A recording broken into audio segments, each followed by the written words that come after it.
Hello everyone, welcome to my UPSC civil services या state PSC civil services की जितने भी आप में से प्रिपेयर कर रहे हैं उनके लिए ये सीरीज शुरू की है। आज हम डिस्कस करेंगे टेस्ट फर्स्ट। देखिए, जितने भी स्टेट पीएससीज की प्रिपरेशन कर रहे हैं या फिर आईएएस प्रीलिम्स की प्रिपरेशन कर रहे हैं उन सभी के लिए ये यूज़फुल रहेगा। इसको रेगुलर करवाया जाएगा। जैसे अभी यूपीपीएससी का भी नोटिफिकेशन आ चुका है, एमपीपीएससी का भी एग्ज़ाम महाराष्ट्र वाला अप्रैल में है, 67th जो बीपीएससी का एग्ज़ाम है वो भी अप्रैल में, बाकी जो यूके पीएससी है उत्तराखंड पीएससी का उसका भी अभी 3 अप्रैल को प्रपोज्ड है। इसके अलावा भी जितने भी चाहे आरपीएससी हो या अदर स्टेट पीएससी एग्ज़ाम्स हो उनके लिए ये सीरीज़ शुरू की है। आज से ये रेगुलर रहेगा। सब में जो कॉमन है वो यहाँ पे करवाया जाएगा। उसके अलावा अगर आप में से कोई पर्टिकुलर स्टेट पीएससी के लिए कर रहा है तो उसको इन क्वेश्चंस के अलावा स्टेट पीएससी के भी इतने ही क्वेश्चन प्रोवाइड करवाए जाएंगे एज ए टेस्ट में। देखिए, कॉमन है। कॉमन इसलिए कि आप चाहे सिविल सर्विसेज एग्जाम्स हो यूपीएससी का या स्टेट पीएससी का, सभी में Indian history, polity, geography, economics, art, culture, science, technology और करंट अफेयर्स ये कॉमन है। इसके अलावा आपके स्टेट के क्वेश्चन जरूर आते हैं, तो इन कॉमन क्वेश्चंस की प्रिपरेशन यहाँ करवाई जाएगी। बाकी आप जब ज्वाइन करते हैं आपको टेस्ट सीरीज़ का लिंक नीचे मिल जाएगा डिस्क्रिप्शन में। आपके स्टेट पीएससी के अकॉर्डिंग प्रिपरेशन करवा दी जाएगी और अगर आप सिविल सर्विसेज की कर रहे हैं तो उसके अकॉर्डिंग आपको बाकी के क्वेश्चन प्रोवाइड करवाए जाएंगे टेस्ट में। आप भी इसमें सपोर्ट कीजिए और चैनल को सब्सक्राइब कर लीजिए। आपकी कोई क्वेरी है तो आप कमेंट सेक्शन में पूछ सकते हैं, अदरवाइज आप सब्सक्राइब कर लीजिए चैनल को। Let's begin.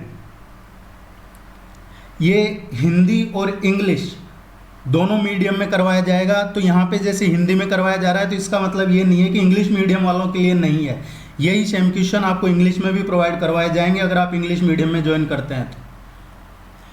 Question number first है, ई रूपी के संबंध में निम्नलिखित में से कौन सा कथन असत्य है। देखिए, आप किसी भी कॉम्पिटिटिव एग्जाम की प्रिपरेशन कर रहे हो आपको क्वेश्चन को बहुत अच्छे से पढ़ना है। इसमें पूछा है कि इनकरेक्ट कौन सा है, गलत कौन सा है। ई रूपी को national payments corporation of India ने अपनी यूपीआई प्लेटफॉर्म पर बनाया है, ये स्टेटमेंट सही है। ये केवल स्टेट बैंक ऑफ इंडिया द्वारा जारी किया गया है, ये गलत है। सरकार के मुताबिक ई रूपी के जरिए कल्याणकारी योजनाओं की डिलीवरी में जो करप्शन है वो कम होगा, ये भी सही है। ई रूपी एक नगद रहित यानी कैशलेस या डिजिटल भुगतान प्रणाली है, ये सही है। देखिए, ई रूपी है ये लॉन्च किया है national payments corporation of India ने, एनपीसीआई ने जारी किया है। तो आपसे क्वेश्चन पूछा जा सकता है ई रूपी का, एनपीसीआई। दूसरा, ये केवल एसबीआई नहीं जारी नहीं करेगा, इसमें एसबीआई के अलावा अब तक टोटल 11 और बैंक भी इसके पार्टनर हो चुके हैं, चाहे वो एक्सिस बैंक हो, बीओबी हो, Canara, HDFC, ICICI, Indian, Kotak, Indus या Punjab national bank, union bank, ऐसे 11 बैंक इसमें और शामिल हैं। आगे इसमें और भी बैंक शामिल होने की उम्मीद है। ये प्राइम मिनिस्टर ने जारी किया था कब, 2 अगस्त को, 2 अगस्त 2021 को।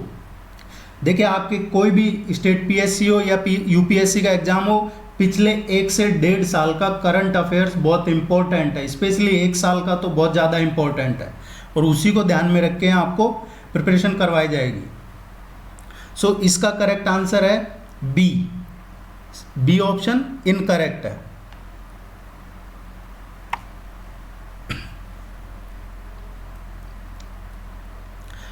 भारत और बांग्लादेश के बीच रेल लिंक परिचालन के संबंध में निम्नलिखित कथनों पर विचार कीजिए।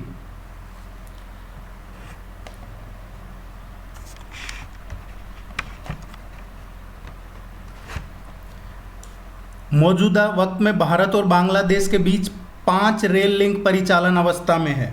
देखिए, अभी प्रेजेंट में जो रेल लिंक है भारत और बांग्लादेश के बीच में, अभी प्रेजेंट में 5 हैं। ये सही है। क्वेश्चन भी पूछ रहा है स्टेटमेंट कौन सा सही है। ये पहला स्टेटमेंट सही है। हल्दीबाड़ी और चिलाहाटी रेल लिंक भारत और बांग्लादेश के बीच परिचालित होने वाली 5वीं रेल लिंक है, ये भी सही है। अभी लेटेस्ट में जो 5वीं है ये हल्दीबाड़ी और चिलाहाटी रेल लिंक है। इसका करेक्ट आंसर होगा सी, ये दोनों स्टेटमेंट सही है। जो पहले के 4 हैं वो 4 आप जरूर पढ़िएगा। 4 कौन से हैं? एक है बेनापोल से पेट्रापोल, बेनापोल बांग्लादेश में, पेट्रापोल भारत में, दर्शन बांग्लादेश से गेडे भारत में, रोहनपुर बांग्लादेश से सिंगाबाद भारत में, और बिरोल बांग्लादेश से राधिकापुर भारत में। ये 4 ऑलरेडी हैं और ये 5वां भी लेटेस्ट है।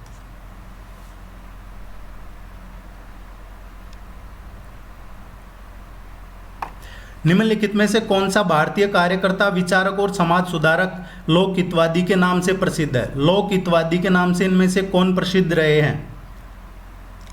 जो लोक हितवादी के नाम से प्रसिद्ध रहे हैं वो है गोपाल हरि देशमुख। गोपाल हरि देशमुख इसका करेक्ट आंसर होगा सी। देखिए देशमुख क्या है, पहले एक टैक्स होता था, टैक्स कलेक्ट करने का अधिकार होता था, उसको बोलते थे वतन।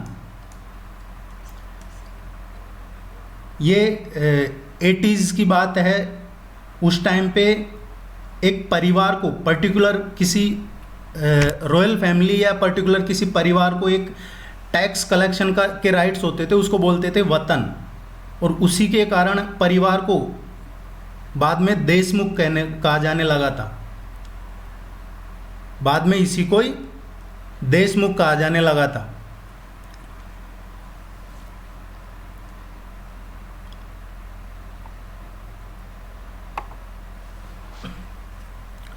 हाल ही में पूर्वोत्तर भारत के किस राज्य में स्थानीय आदिवासियों और अन्य नागरिकों द्वारा 7 दिनों तक चलने वाला ट्राइबल फेस्टिवल खर्ची पूजा का आयोजन किया गया है?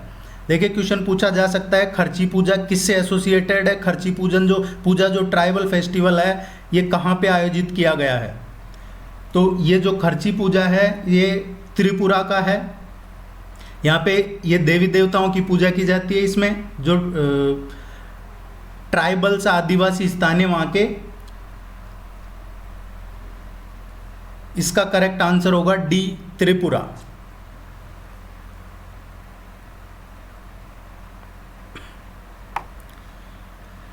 G20 के संबंध में निम्नलिखित कथनों पर विचार करें। G20 देखिए हर एग्जाम में इस तरीके के क्वेश्चन पूछे जाते हैं। G20, G8, G20 के संस्कृति मंत्रियों की बैठक हाल ही में जर्मनी में आयोजित की गई है। क्वेश्चन पूछ रहा है सही कौन सा है? वर्तमान समय में G20 का अध्यक्ष इटली है। देखिए ये दोनों ही स्टेटमेंट हैं, ये गलत है। इसका जो करेक्ट आंसर होगा डी होगा। दोनों ही स्टेटमेंट ये गलत हैं। अभी हम डिस्कस कर लेते हैं गलत क्यों है। देखिए G20 है वो उसका संस्कृति से रिलेटेड नहीं है। G20 में जो वर्ल्ड की टॉप 20 इकोनॉमी है, ये अर्थशास्त्र जो अर्थव्यवस्था है उससे जुड़ा हुआ है G20 ग्रुप।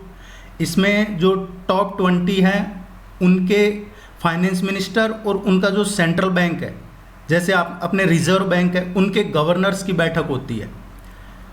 जो इसमें शामिल देश हैं उनके वित्त मंत्री और उनका जो सेंट्रल बैंक है उनके गवर्नर्स की बैठक होती है G20 समिट में।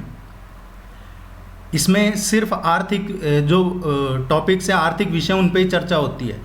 इसमें G20 में अभी 19 तो कंट्री है प्लस एक यूरोपियन यूनियन है, इसीलिए G20 बना हुआ है। क्वेश्चन नंबर 2 की बात करते हैं। G20 का अभी अध्यक्ष है वो है इंडोनेशिया। 1 दिसंबर 2021 से इंडोनेशिया इसका अध्यक्ष बन गया है। पहले भारत कब रहा था इसका अध्यक्ष? भारत भी इसका अध्यक्ष रहा है 2021 में, और अब वापस भारत इसका कब अध्यक्ष रहेगा ये भी आपको ध्यान होना चाहिए। देखिए इसमें एक ट्रोइका है, ट्रोइका बोला जाता है। क्वेश्चन पहले आया हुआ अभी है पीएससी एग्जाम में कि ट्रोइका क्या है। ट्रोइका होता है कि ये 3 तरह से चलता है इसमें। एक तो जो पिछला अध्यक्ष एक बनने वाला है और एक जो आगे बनेगा, इन 3 देशों का ट्रोइका होता है। अभी जैसे इसमें है, ट्रोइका में कौन है, इसमें इंडोनेशिया है, देन इंडिया है, और इंडिया के बाद जो कंट्री इसका बनेगा वो फिर ये तीनों मिलके ट्रोइका बनते हैं। इंडिया इसका अध्यक्ष कब बनेगा? इंडिया इसका अध्यक्ष बनेगा 1 दिसंबर 2022 को। 1 दिसंबर 2022 को इंडिया G20 का वापस अध्यक्ष बनेगा। 1 साल के लिए बनाया जाता है इसमें, यह आपको ध्यान रखना है। इसके मेंबर कंट्रीज के बारे में भी थोड़ा सा पढ़ लीजिएगा। हाल ही में भारत के किस टाइगर रिजर्व को सर्वश्रेष्ठ प्रबंधन के लिए अर्थ गार्जियन की कैटेगरी में NatWest group for Earth heroes का प्राइज दिया गया है? देखिए, ये जो प्राइज दिया है ये सतपुड़ा टाइगर रिजर्व को दिया है, और वो इसलिए दिया है क्योंकि यहाँ पे एक तो जो सबसे छोटी कैट है रस्टी कैट, वो काफ़ी चर्चा में है। दूसरा जो इंडियन जाइंट स्क्वेरल है, गिलहरी, विशाल जो बड़ी गिलहरी है, उसकी वजह से। और अभी यहाँ पे टाइगर रिजर्व्स जो है ये, इसमें ये जो गिलहरी है इनकी संख्या बढ़ी है। और इससे भी इम्पोर्टेंट कि अभी ये यूनेस्को की जो वर्ल्ड हेरिटेज की साइट है उसमें ये शामिल हुआ है। सतपुड़ा टाइगर रिजर्व कहाँ पे है पता होगा आपको, ये मध्य प्रदेश में है।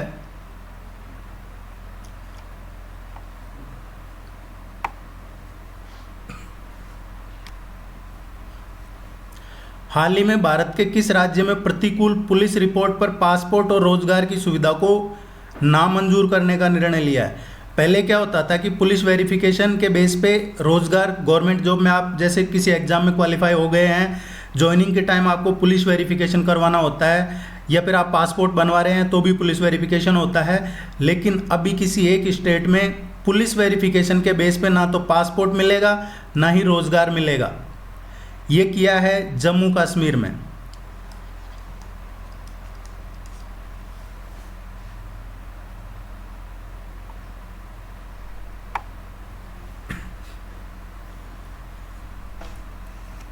नेक्स्ट क्वेश्चन,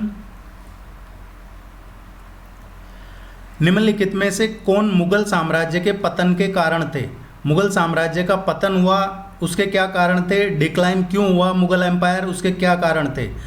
औरंगजेब की संकीर्ण धार्मिक नीतियाँ, राजपूतों के साथ गठबंधन, राइज ऑफ मराठाओं का उदय, इनमें से क्या वजह रही है? देखिए, पहला और तीसरा सही है। इसमें जो मेन रीज़न थे वो क्या थे? एक तो औरंगजेब की जो संकीर्ण धार्मिक नीतियाँ थी और एक मराठाओं का उदय।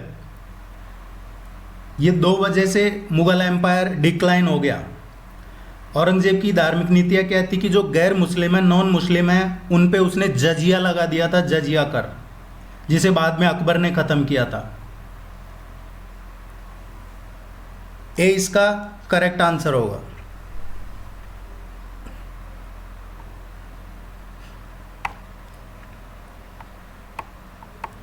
हाल ही में समाचारों में कभी कभी उल्लेखित शब्द सुपेश किससे संबंधित है?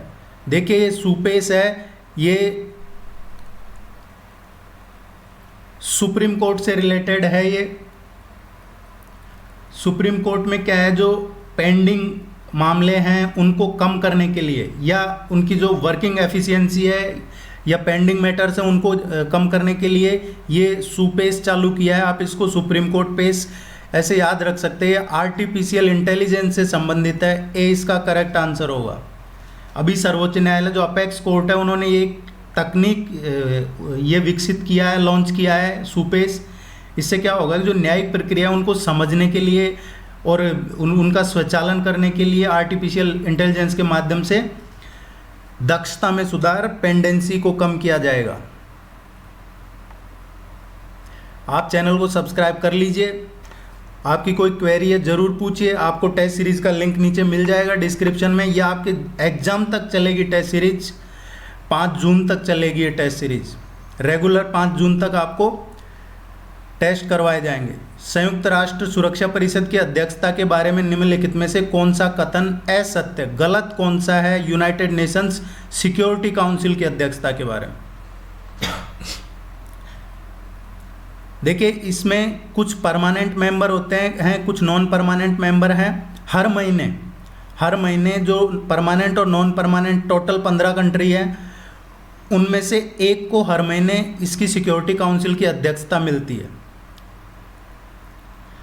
अभी आपने अब जैसे देख रहे हैं कि रशिया ने ये जो यूक्रेन पे अटैक किया है, ये एक पूरी प्लानिंग से किया है। इसके पीछे बहुत लंबी प्लानिंग है रशिया की। और ये फैब में ही क्यों शुरू किया है उन्होंने? क्योंकि फरवरी 2022 में यूनाइटेड नेशन की सिक्योरिटी काउंसिल का जो अध्यक्षता है वो रशिया के पास थी। इसका फ़ायदा क्या है कि कोई भी अगर रशिया के खिलाफ अमेरिका ने 4 बार वहाँ पे मीटिंग्स बुलाई, 4 बार उसके खिलाफ बिल पास करवाया, लेकिन बहुमत से बिल पास भी हुआ, लेकिन रशिया के पास वीटो पावर था, उसने उस बिल को खारिज कर दिया क्योंकि रशिया अध्यक्ष था फरवरी में। अब आपको ये ध्यान रखना है कि इसका हर महीने बदलता है। मार्च में अभी प्रेजेंट में कौन है यूनाइटेड नेशन की सिक्योरिटी काउंसिल का अध्यक्ष? मार्च में है यूएई, यूनाइटेड अरब अमीरात। अप्रैल में कौन होगा? अप्रैल में होगा यूके। यूके एक परमानेंट मेंबर है यूनाइटेड नेशन का। इंडिया कब होगा यूनाइटेड नेशंस की सिक्योरिटी काउंसिल का? 2022 में अध्यक्ष, ये होगा दिसंबर 2022 में। तो G20 और यूनाइटेड नेशंस की सिक्योरिटी काउंसिल का इंडिया अध्यक्ष होगा दिसंबर 2022 में। अब हम ऑप्शन डिस्कस करते हैं। यूनाइटेड नेशन की सिक्योरिटी काउंसिल की अध्यक्षता सदस्य राष्ट्रों द्वारा नामों के अंग्रेजी वर्णक्रम के मुताबिक बारी बारी से 1 महीने के लिए की जाती है। क्वेश्चन में पूछा है गलत कौन सा है? ये सही है, ऐसा ही किया जाता है अल्फ़ाबेटिकली। सुरक्षा परिषद 15 सदस्य राष्ट्रों के बीच मासिक रूप से, ये सही है।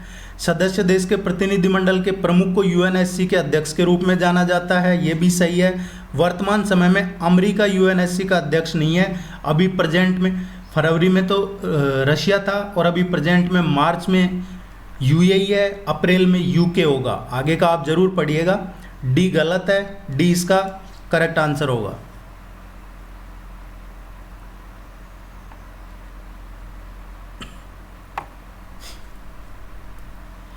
हाल ही में बंगाल ईस्टर्न फ्रंटियर रेगुलेशन की काफ़ी चर्चा में था। ये कब और क्यों लगाया गया था? देखिए, जो ये बंगाल ईस्टर्न फ्रंटियर रेगुलेशन है, इसकी वजह से आसाम और मिजोरम के बीच में जो बाउंड्री डिस्प्यूट है, उसकी वजह यही है Bengal Eastern Frontier Regulation. Assam और मिजोरम के बीच में ये 1873 में लगाया गया था अंग्रेज़ों ने। ईस्टर्न जो आदिवासी बाहुल्य एरिया है उसको, जो पहाड़ी एरिया है उसको मैदानी एरिया से अलग करने के लिए ये Bengal Eastern Frontier Regulation Act लाए थे अंग्रेज। और इसके 2 साल बाद 1875 में नोटिफिकेशन जारी किया गया और उसी की वजह से ये बाउंड्री डिस्प्यूट है। इसका करेक्ट आंसर होगा सी।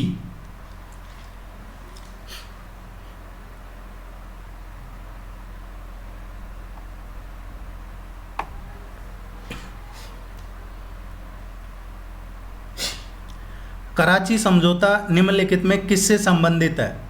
देखिए, जो कराची एग्रीमेंट है, कराची समझौता, ये गिलगित बाल्टिस्तान जो रीजन है, गिलगित बाल्टिस्तान एरिया है, उसके रिगार्डिंग है। भारत पाकिस्तान के बीच में जो गिलगित बाल्टिस्तान पर जो पाकिस्तान का कब्जा है, उससे संबंधित ये समझौता करवाया गया था। इसमें क्या हुआ था कि जब 1947 में भारत और पाकिस्तान के युद्ध हुआ था, उसके बाद यूनाइटेड नेशन ने इसमें इंटरफेयर करके 1949 में, बाद में जब कश्मीर भी का भी भारत में विलय हो गया था, लेकिन जो पाक ऑक्यूपाइड कश्मीर है, जिसको पाकिस्तान कबायली अटैक करके पाकिस्तान की सेना से मदद से उस पर कब्जा किया, उसने साइन किए थे। इस पर जो कश्मीर भारत में है उसके साइन नहीं है इस पर। पाक ऑक्यूपाइड कश्मीर के साइन है, और दूसरा पाकिस्तान की तरफ से इस पे जो साइन है वो एक ऐसे मंत्री ने साइन किए थे जिसके पास कोई डिपार्टमेंट ही नहीं था, मिनिस्टर विदाउट पावर। ये चर्चा में रहता है, अभी भी चर्चा में है, जब जब कश्मीर पीओके, तो ये जरूर चर्चा में रहता है। बी इसका करेक्ट आंसर है।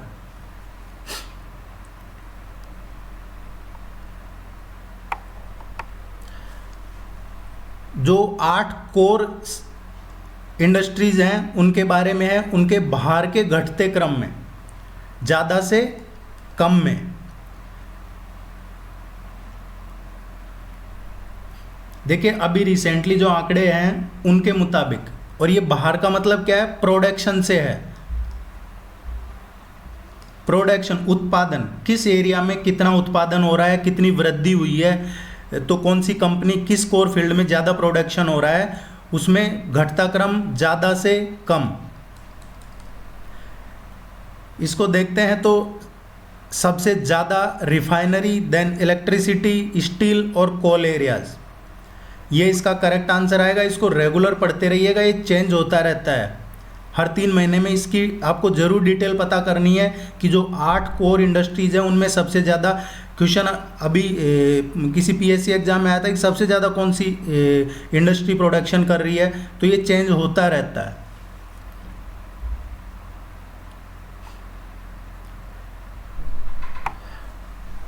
भारत नौजवान सभा के संस्थापक कौन थे? भारत नौजवान सभा के संस्थापक कौन थे? भगत सिंह भारत नौजवान सभा के संस्थापक थे। देखिए भगत सिंह से रिलेटेड क्वेश्चन पूछे जाएंगे अब साल भर तक चर्चा में रेगुलर, या अभी रिसेंटली जो पंजाब गवर्नमेंट बनी आम आदमी पार्टी, उन्होंने जो ऑथ सेरेमनी है वो कहाँ पे की है? कटकर कला में। ये कटकर कला में की है। कटकर कला ये नेटिव प्लेस है सरदार भगत सिंह का, उनका गांव है ये, वहाँ पे की है। तो ये चर्चा में रहेंगे, आपको इनसे रिलेटेड ज़रूर पढ़ना चाहिए। भारत नौजवान सभा के संस्थापक थे, इन्होंने स्थापना की थी लाहौर में 1926 में, लाहौर में भगत सिंह ने इसकी स्थापना की थी।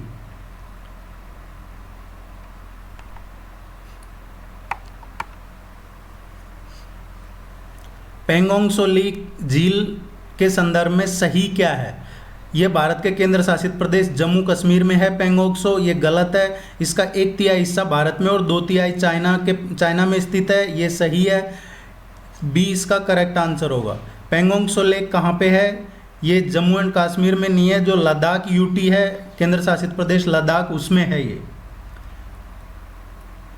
इसका मतलब यही होता है, जो लद्दाखी भाषा में उसमें पेंगोंग का मतलब होता है नज़दीक, करीब, समीप, पास में, और तिब्बती भाषा में इसका अर्थ होता है झील।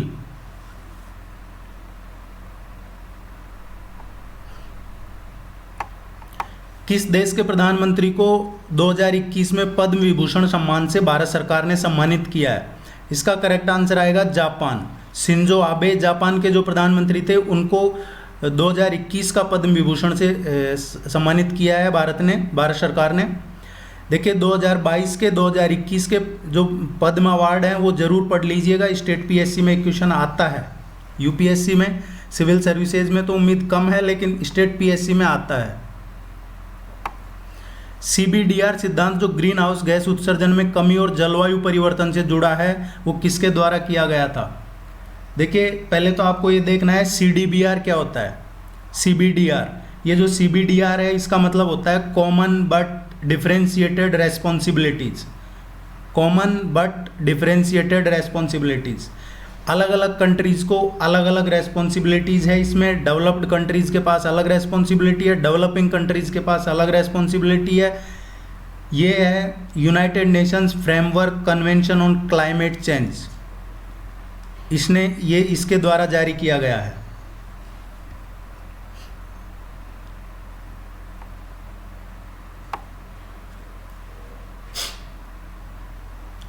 निम्नलिखित कथनों पर विचार कीजिए, इनमें से कौन सा स्टेटमेंट सही है, करेक्ट है? थोटी, कोलम और चेंचू आंध्र प्रदेश की आदिम जनजातियां हैं, ये सही है। कोया जनजाति को पर्टिकुलरली वल्नरेबल ट्राइबल ग्रुप में सूचीबद्ध किया है, ये सही नहीं है। ए इसका करेक्ट आंसर होगा। देखिए अभी जो एक कोया जनजाति है, कोया जनजाति कहाँ पे है? कोया जनजाति इंडिया में ज़्यादातर 7 स्टेट्स में है, छत्तीसगढ़, महाराष्ट्र, आंध्र प्रदेश, गुजरात, तेलंगाना, उड़ीसा एंड मध्य प्रदेश।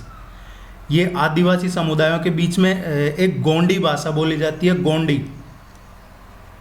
ये जो आदिवासी हैं, कोया जनजाति है, ये कौन सी भाषा बोलती है? गोंडी भाषा। और इन्होंने अभी ये गोंडी भाषा दिवस मनाया था और ये डिमांड कर रहे हैं कि इसको भी ये 8th शेड्यूल में जो है उसमें शामिल किया जाए, गोंडी भाषा को, इसलिए चर्चा में है। ए इसका करेक्ट आंसर है।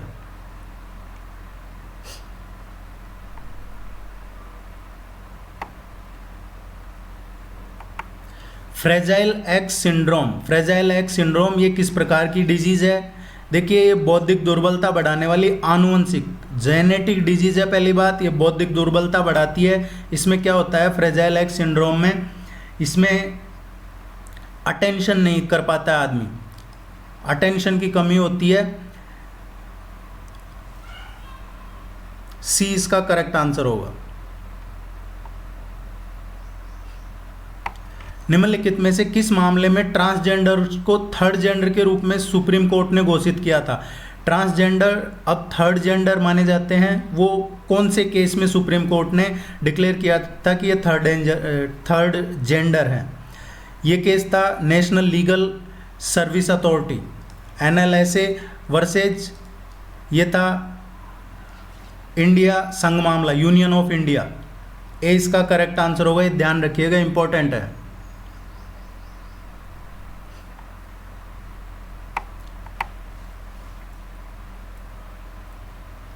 कभी कभी समाचारों में चर्चित सेरेस, होमिया और एरिस ये क्या है? ये इम्पोर्टेंट क्वेश्चन है। ये अभी इनको रिसेंटली रिकॉग्नाइजेशन मिली है, ये बौने ग्रह हैं, इनको मान्यता मिली है अभी, तो ये चर्चा में है, करंट अफेयर्स का क्वेश्चन है। इनके नाम जरूर ध्यान रखिएगा।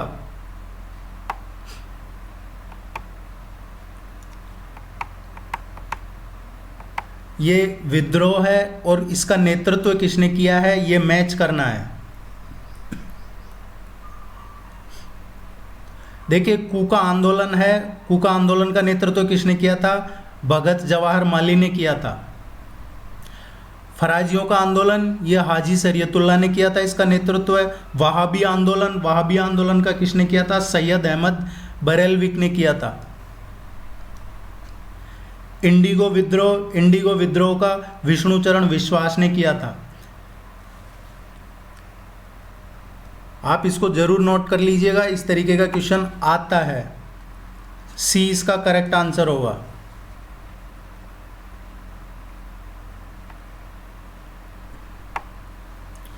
SCO संघाई सहयोग संगठन, इसके विचार कीजिए, इस क्वेश्चन को देखते हैं।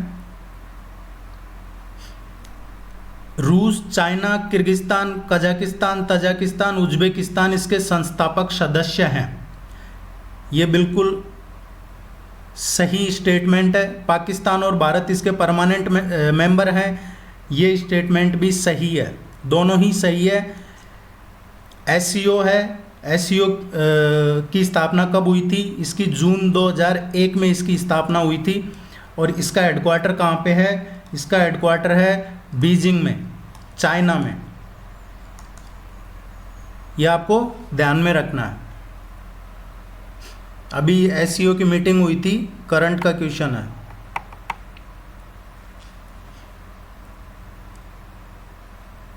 निम्नलिखित में से किस क्रांतिकारी संगठन द्वारा काकोरी ट्रेन षड्यंत्र का आयोजन किया गया था?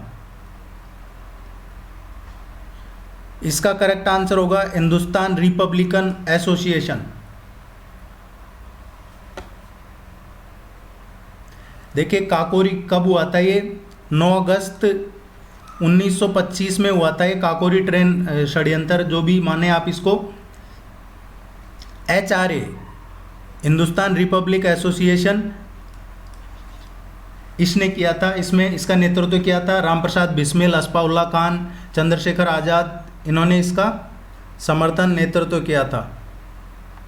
कंफ्यूज नहीं होना, एक हिंदुस्तान रिपब्लिकन एसोसिएशन था, एक हिंदुस्तान सोशलिस्टिक रिपब्लिकन एसोसिएशन है। उस टाइम पे HRA था।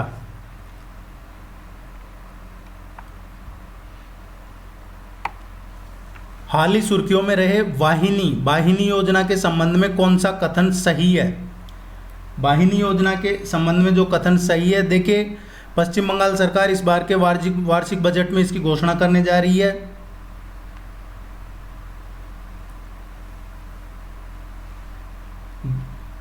ये क्वेश्चन में पूछा जा रहा है असत्य कौन सा है, गलत कौन सा है।